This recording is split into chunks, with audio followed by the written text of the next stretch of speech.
नमस्कार दोस्तों। आज की कहानी है हिसाब किताब रखने वाली बहू। देखो जी, मैं कोई चलती फिरती मशीन नहीं हूँ कि मम्मी जी अपने पड़ोसियों को बुलाकर घर में गपशप करती रहें और मैं उनके लिए चाय बनाती फिरती रहूं और यह ऑर्डर मारती रहे। किससे पूछकर आज घर में सत्यनारायण भगवान का पूजा रखा है। वह बसंती कामवाली आज काम पर भी नहीं आई है। अब मैं पूजा की तैयारी करूं कि बर्तन मांजूं। एक पैर में खड़ी होकर सबके लिए टिफिन बनाती हूँ, सास ससुर के लिए खाना बनाती हूँ, फिर भी इनकी फरमाइश से खत्म होने का नाम नहीं लेती। आप तो ऑफिस चले जाते हैं और यह बूढ़े बुढ़िया मेरे नाक में दम कर देते हैं। कभी मम्मी के लिए चाय दो, कभी पापा जी के लिए चाय बनाओ। यही सब रोज रोज होता रहा तो मैं बच्चों को लेकर मायके चली जाऊंगी, कह देती हूँ। फिर मत कहना कि तुमने बताया नहीं। पवन बोला, लड्डू बना रही हो तो मीठा बोलो, कड़वा क्यों बोल रही हो?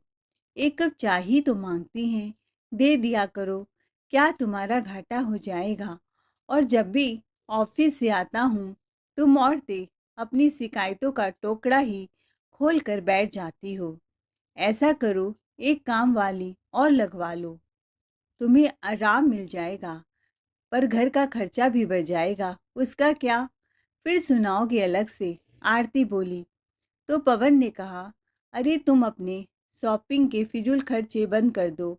और मम्मी जी, जब देखो घर में कभी सत्यनारायण भगवान का कथा रख लेंगी, कभी जागराता रख लेंगी, कभी सहेली के घर जाना है, वहाँ प्रसाद चढ़ाना है।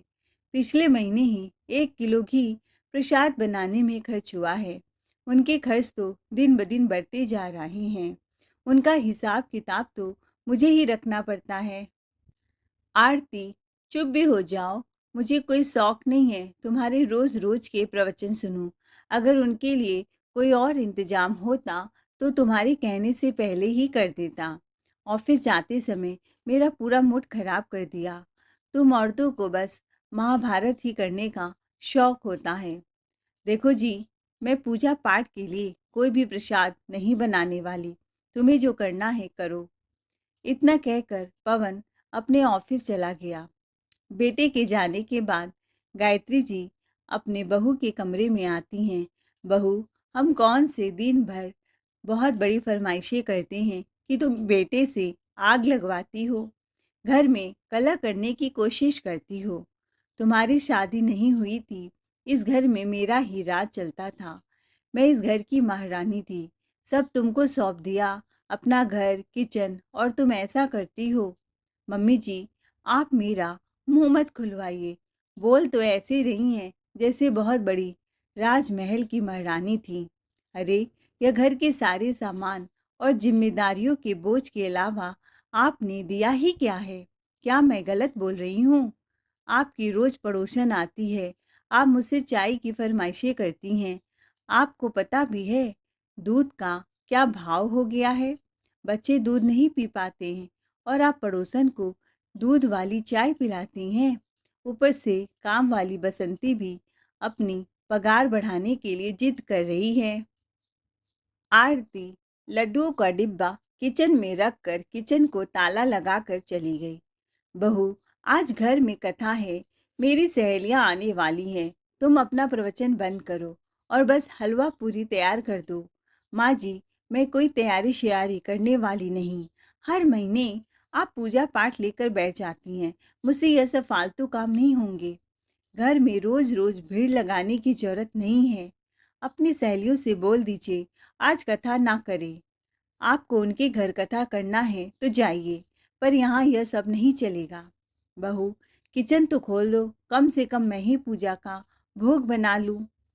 माँ जी, आप रहने दीजिए। इतना मेरे पास देसी घी नहीं है कि मैं पूजा पाठ में ही लुटाती रहूं। आपका क्या है, घर का हिसाब किताब तो मुझे देखना पड़ता है।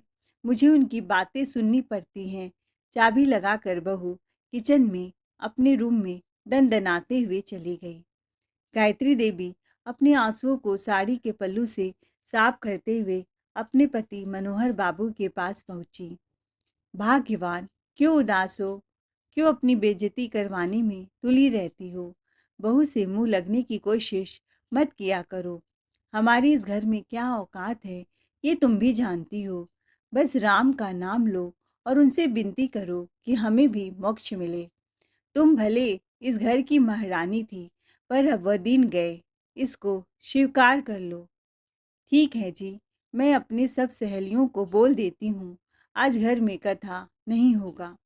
उदास होकर गायत्री जी अपनी सब सहेलियों को फ़ोन करती हैं कि आज घर में सत्यनारायण भगवान का कथा नहीं होगा। शाम अपने कमरे में उदास बैठी थी। दोपहर का खाना तक नहीं खाया, न ही चाय पिया। जब रात हुई तो मनोहर जी बोले, अब भगवान गुस्सा छोड़ो, जाकर मेरे लिए खाना ले आओ, बहुत तेज भूख लगी है। गायत्री जी कमरे से बाहर आती हैं, देखती हैं किचन खुला है। बहू से पूछती हैं, आरती बेटा खाना बन गया हो तो पिताजी के लिए खाना लगा देना, उनको बहुत तेज भूख लगी है और जानती हूँ बुढ़ापे में तो जल्दी खाना नहीं खाएंगे तो खाना पचता भी नहीं है, पेट में गैस की शिकायत रहती है। माँ जी आप थोड़ा वेट कर सकती हैं तो कर लीजिए, पहले मैं उनके लिए चाय बना देती हूँ। यह भी ऑफिस से थक कर आए हैं, आप लोग तो घर में ही बैठे हैं और आपका क्या है, थोड़ी देर से खाएंगे तो कौन सी आफत आ जाएगी। तमतमाते हुए आरती चाय लेकर अपने पति पवन के पास चली गई। बेचारे मनोहर जी भूख से छटपटाए जा रहे थे। बहुत देर बाद खिचड़ी खाने को मिला तो झट से वह खाना सफा कर दिए। दूसरे दिन पवन अपने ऑफिस के काम से शहर से बाहर गया था तो आरती को बस बहाना मिल गया जी चुराने का और वह आलस करने लगी कि बच्चे पिज़्ज़ा खाने की जिद कर रहे थे तो आरती ने अपनी और अपने बच्चों के लिए पिज़्ज़ा ऑर्डर कर दिया और अपनी सास को रात की बची कुची खिचड़ी को छौंक कर दे दिया कि प्याज के साथ खा ले। माँ जी, ओ माँ जी, एक कटोरी खिचड़ी बची है, आप और पापा जी खा लीजिएगा। मुझे तंग करने की कोशिश मत कीजिएगा, क्योंकि मैं बाहर जा रही हूँ। बच्चे पिज़्ज़ा खाएंगे तो उनके लिए पिज़्ज़ा मंगवा दिया है। इतना कहकर आरती किचन में ताला लगाकर बाहर घूमने मॉल में चली गई। बहू, बाहर जा रही हो तो तेरे पिताजी की गैस की दवा खत्म हो गई है, इसे ले आना।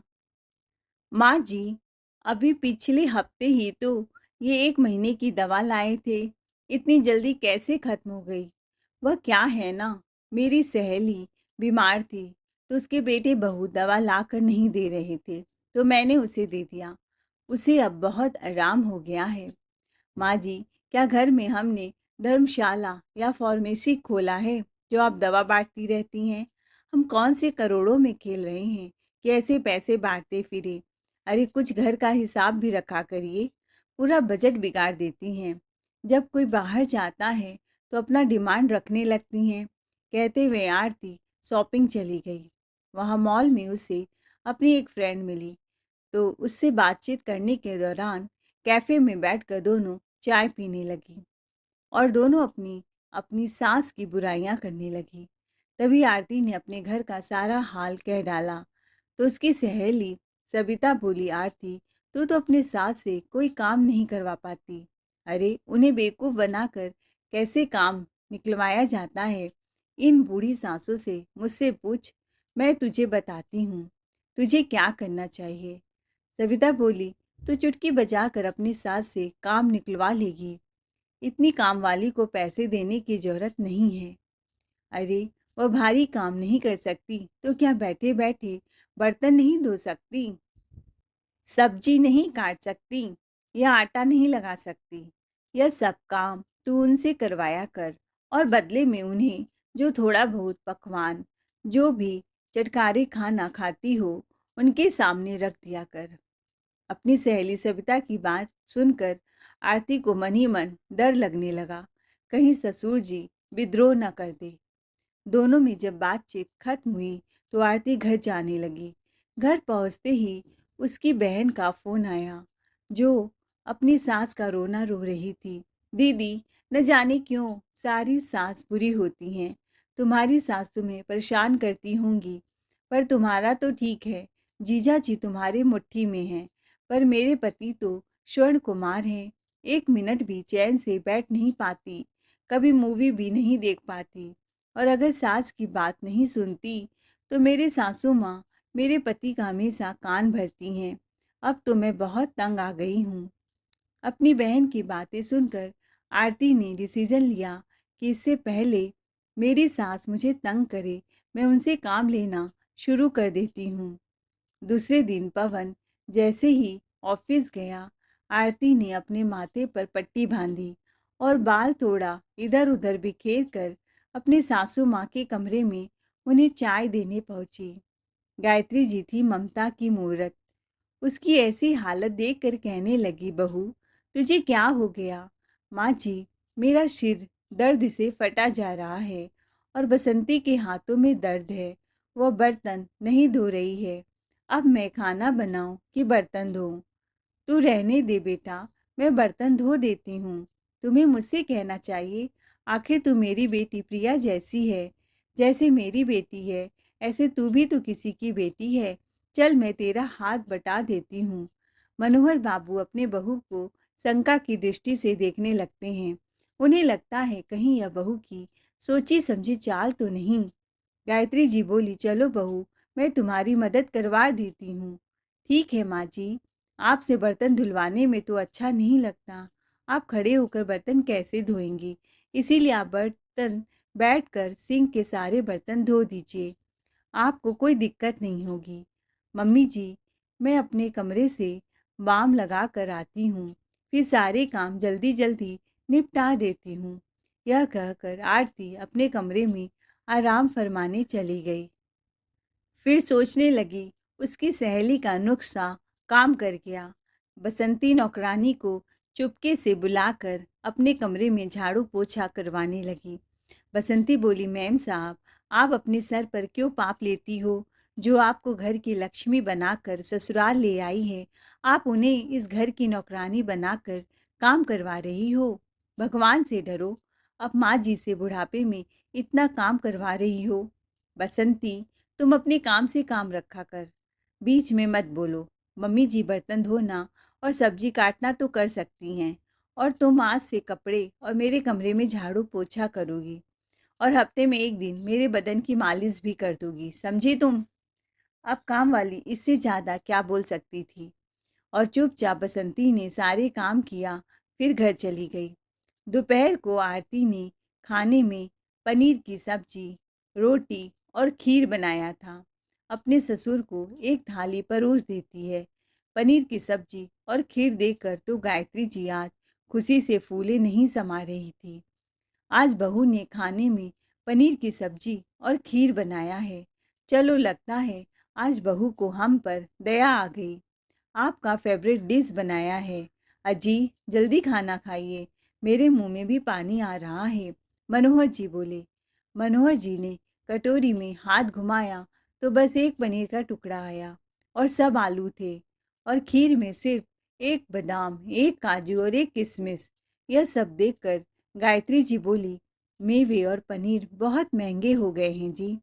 बहू को हिसाब से चलना होता है। पूरा पनीर डालकर तो सब्जी नहीं बना सकती ना। बहू, अब चुपचाप खा लीजिए। मनोहर जी बोले, कहीं तुमने बर्तन धोए या उसी का इनाम तो नहीं है? गायत्री जी बोली, भगवान, अपने घर में काम करने के लिए कोई ऐसे कैसे बोलता है? मेरे घर में ऐसे ही शांति बनी रहे तो मैं काम करने के लिए तैयार हूँ। आप बस खाना खाकर आराम कर लीजिए। अब तो यह आरती का रोज का नियम हो गया, और रोज बहाने से सासू माँ से काम करवाती, कभी बर्तन धुलवाती तो कभी सब्जी कटवाती। अब तो बहू किचन में ताला भी नहीं लगाती थी। गायत्री जी यह सब देखकर सोचती कि चलो, कम से कम पति को ढंग से खाना तो मिलता है। ऐसा नहीं था कि गायत्री जी कुछ समझ नहीं रही थी, क्योंकि उन्होंने अपने बाल धूप में सफ़ेद नहीं करवाए थे, पर घर में शांति बनी रहे, कलह न हो, इसीलिए वह चुपचाप सारे काम कर दिया करती थी। वक्त के साथ साथ गायत्री जी के चेहरे पर भी थकान झलकने लगी।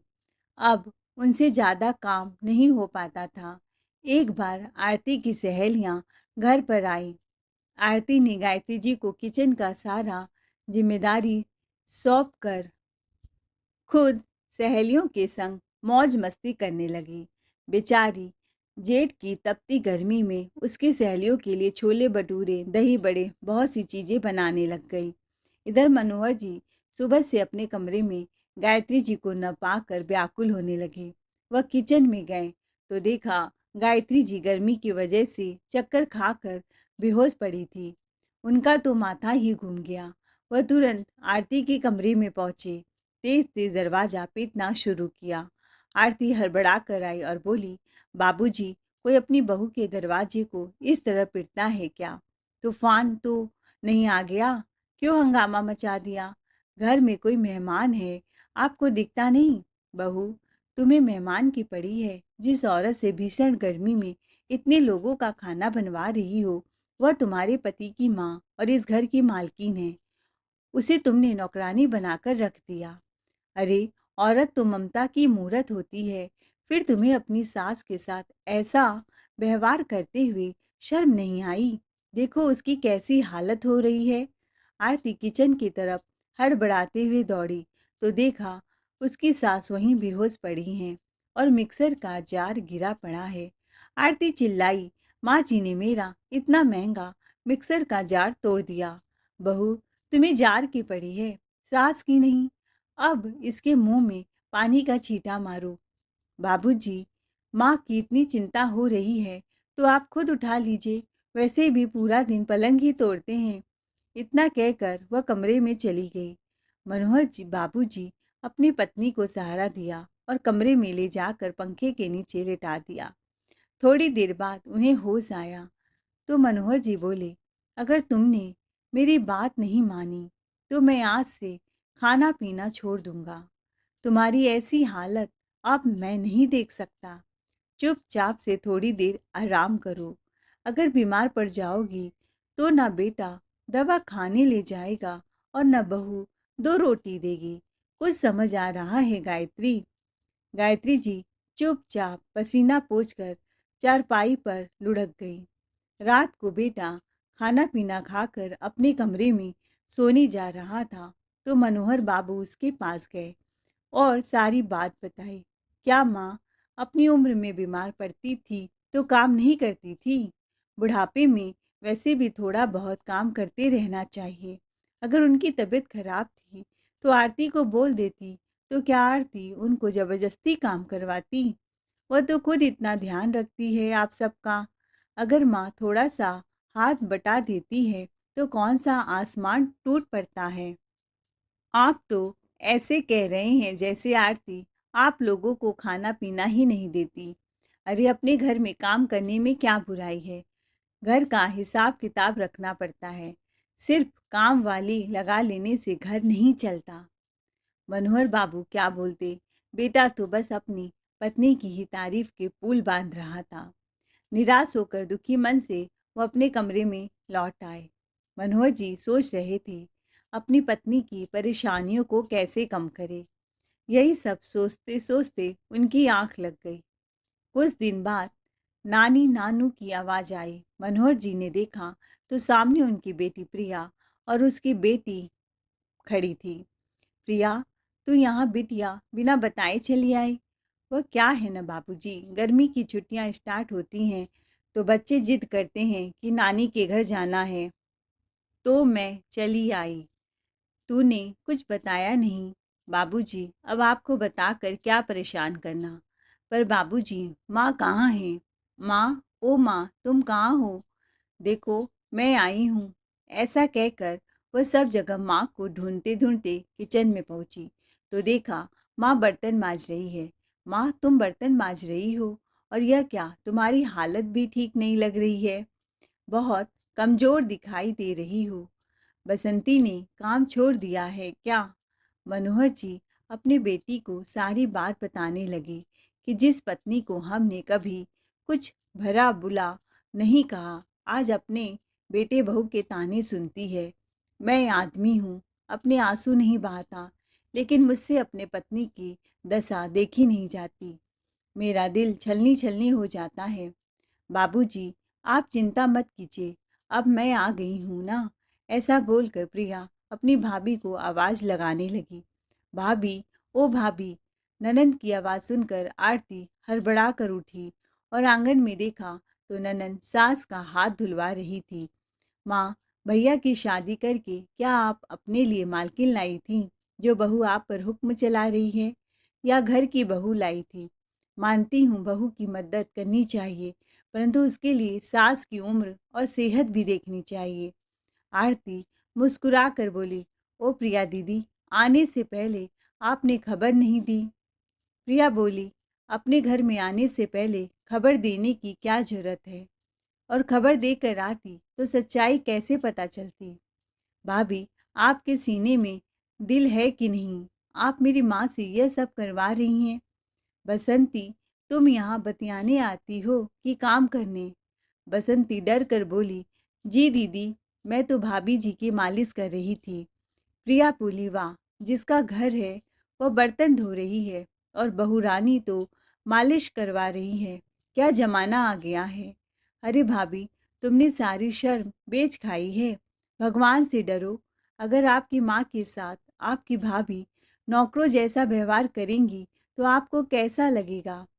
आरती बोली, घर में कदम रखा नहीं कि कलह करना शुरू कर दिया।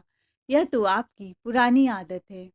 आप तो बोलेंगी ही, आपकी माँ जो हैं, कोई बहू की तकलीफ कहाँ देखता है। प्रिया बोली, भाभी, मैं यह नहीं कहती कि हर बहू बुरी होती है, पर हर सास भी बुरी हो यह भी जरूरी नहीं है। इतना कहकर प्रिया गायत्री जी को कमरे में ले गई। बेटी को लाड करती हुई गायत्री जी बोली, बिना बताए चली आई, दामाद जी को नहीं लाई।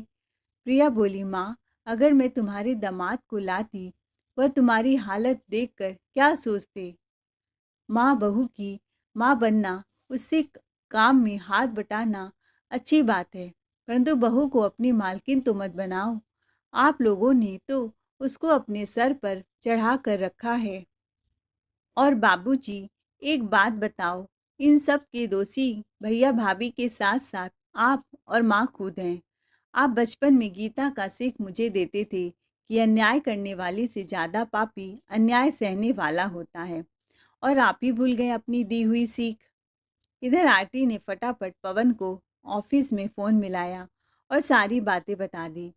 पवन अपना काम खत्म करके जल्दी से ऑफिस से घर लौट आया और आते ही अपनी बहन से कहा, सुना है तुमने घर में आते ही सबकी क्लास लेनी शुरू कर दी। प्रिया तुनक कर बोली, यह खबर ऑफिस तक चली गई, पर यह खबर नहीं गया कि ननद को आए 2 घंटे हो गए। भाभी ने एक कप चाय तक नहीं पूछा। अरे दीदी नहीं, मैं तो चाय आपके लिए बना ही रही थी, यह लीजिए चाय। पवन ने चाय थमाते हुए कहा, देखा, तुम लोग आरती को हमेशा गलत समझती हो, पर वह हर समय गलत नहीं होती है। भैया, जब आपको भाभी ने सारी बातें बताई, तो क्या माँ के हालात के बारे में आपको कुछ पता नहीं है कि आप जानबूझकर अनजान बनने की कोशिश कर रहे हैं? तुम कहना क्या चाहती हो? साफ साफ बोल प्रिया, ऐसे पहेली मत बुझाओ। भैया, क्या आपको माँ की अवस्था दिखाई नहीं देती? माँ कितनी कमज़ोर हो गई हैं और भाभी उनसे बर्तन धुलवा रही हैं।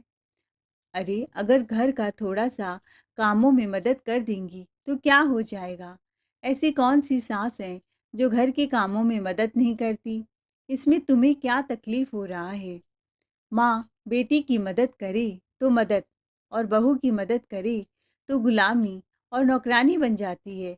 यह कहाँ का रूल है प्रिया? प्रिया गुस्से में बोली, भैया, मुझे तो शर्म आ रहा है आपको अपना भाई कहने में।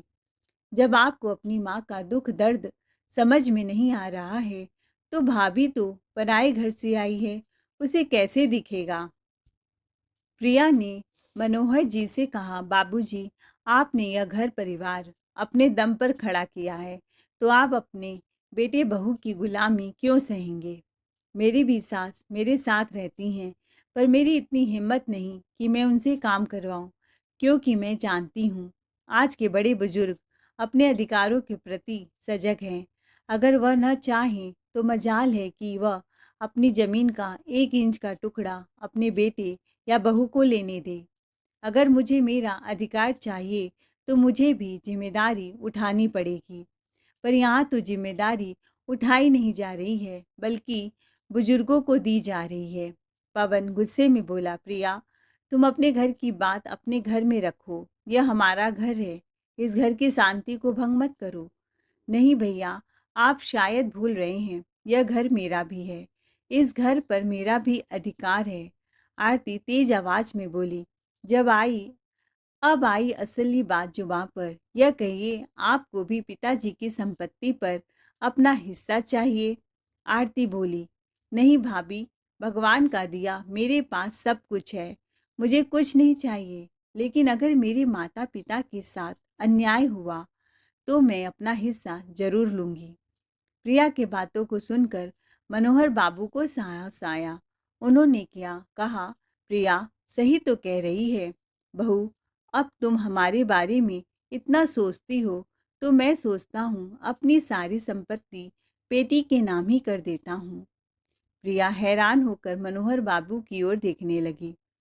आरती बोली, बाबूजी, आप ऐसा कैसे कर सकते हैं? मनोहर बाबू बोले, हाँ बहू, क्योंकि तुम तो अपनी सास को सास नहीं नौकरानी समझती हो। फिर मैं क्यों दूँ तुम्हें अपनी संपत्ति?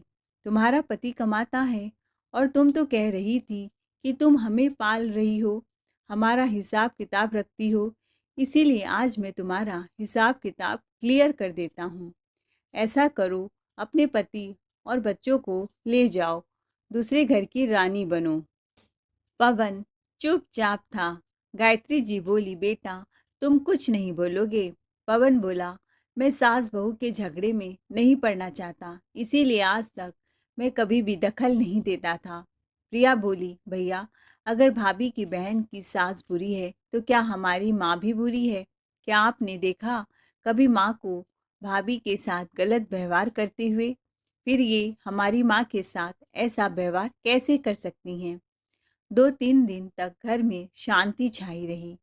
प्रिया अपने पिता से बोली, बाबूजी, मुझ पर मेरे सास ससुर और पूरे परिवार की जिम्मेदारी है।